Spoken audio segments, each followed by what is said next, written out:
Hello everyone, তোমরা সবাই কেমন আছো? আশা করি খুব ভালো আছো। আমাদের ক্লাস শেষে আমরা প্রায় স্ট্রিট ফুড খেয়ে থাকি। তো আজকে একটু অন্য জায়গায় স্ট্রিট ফুড খেয়েছি, প্রথমবারের মতো বলতে গেলে।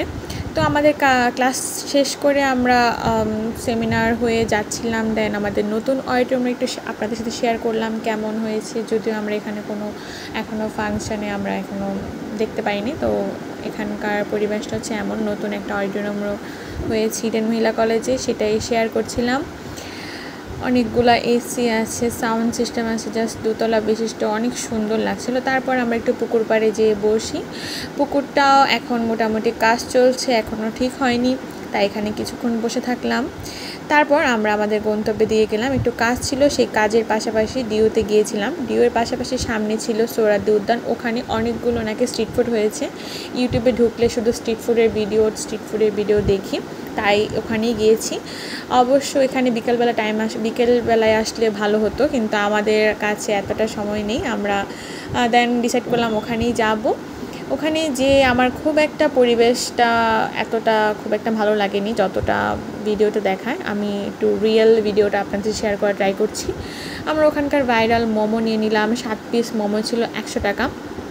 আর এই যে এটা পানিপুরিটা নিয়েছি, আমার ফ্রেন্ডরা অনেক জোর করছিল কাউসার মামার পানিপুরি বেস্ট।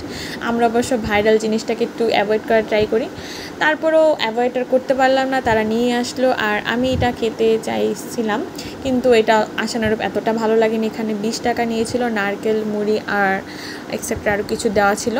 তারপর আমাদের ফ্রেন্ডদের মধ্যে আরও কয়েকজন ওরা লেমনেড খেতে চেয়েছে। আমি যদিও বলেছিলাম লেমনেডটা এতটা ভালো হবে না, কিন্তু ওরা প্রচণ্ড গরমে এটা আসলে খেতে বাধ্য। আর এখানে প্রচণ্ড গরম ছিল।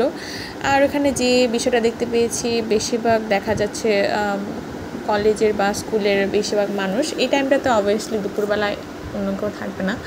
আর খুব একটা জায়গাটা এত পরিষ্কার বলবো না, তারপরেও ঠিক আছে। এছাড়া জায়গায় কোথায় ঢাকা শহরে বসার মতো। আর লেমনেড নিচ্ছিল, 2টা লেমনেড মেবি 30 টাকা নিয়েছিল আই হোপ। আর এখানে ছিল 1 শট, এই যে এটাতে 1 শটটা বানিয়েছিল, তারা কেউ ট্রাই করছিলাম, জাস্ট ভিডিওটা নিলাম। আর ওনারা বলছিল যে যত তাড়াতাড়ি আপনারা খেতে পারবেন ততই ভালো। এইগুলো হচ্ছে লেমনেড। আমাদের ফ্রেন্ডদের এতটা খুব একটা ভালো লাগেনি। আর এখানকার ভাজা পোড়াটা আমি খেয়েছি, যদিও অনেক আগে। ভাজা পোড়াটাই খেলাম গরমের মধ্যে। আসলে বেগুনি নিয়েছিল 5 টাকা, ভাজা পোড়াগুলো ভালোই লেগেছিলো।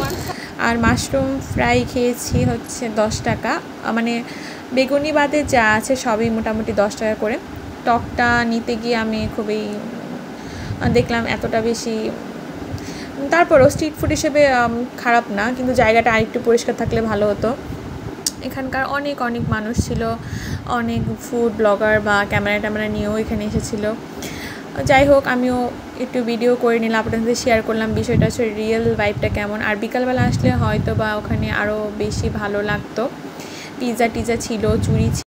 আমার আসলে সোহরাওয়ার্দী উদ্যানে বেশ অনেক দিন পর যাওয়া, তো সবার মুখেই শুনছিলাম যে এখানে অনেকগুলো স্ট্রিট ফুড হয়েছে। তো আজকের মতো এখানে জায়গাটাও রিভিউ করলাম, বেশ খারাপ লাগেনি। তবে জায়গাটা আরেকটু পরিষ্কারের বিষয়ে আরেকটু সচেতন হলে আমার মনে হয় খুবই ভালো। অ্যান্ড স্ট্রিট ফুড অবশ্যই আমরা খুবই পছন্দ করি, এবং স্ট্রিট ফুড এভাবেই খেতে হয়। তারপরেও আমি একটু আশা করছি যে আরেকটু জায়গাটা একটু মেনটেন করলে ভালো হতো। তারপর আমরা এখান থেকে ঘুরে আসার পথে এই পটেটো ফ্রাইটাও দেখলাম, তো সেটাও ট্রাই করার ইচ্ছে হলো। কখনো ট্রাই করিনি, এটার মতো ফার্স্ট টাইম। আমরা মোটামুটি সবাই ফার্স্ট টাইম ছিল। এটা খেয়ে সবার খুব একটা খারাপ লাগেনি, ভালোই লেগেছে। তো আজকের ভিডিওটা এখানের মতোই। টাটা সবাইকে, টেক কেয়ার অ্যান্ড বাই।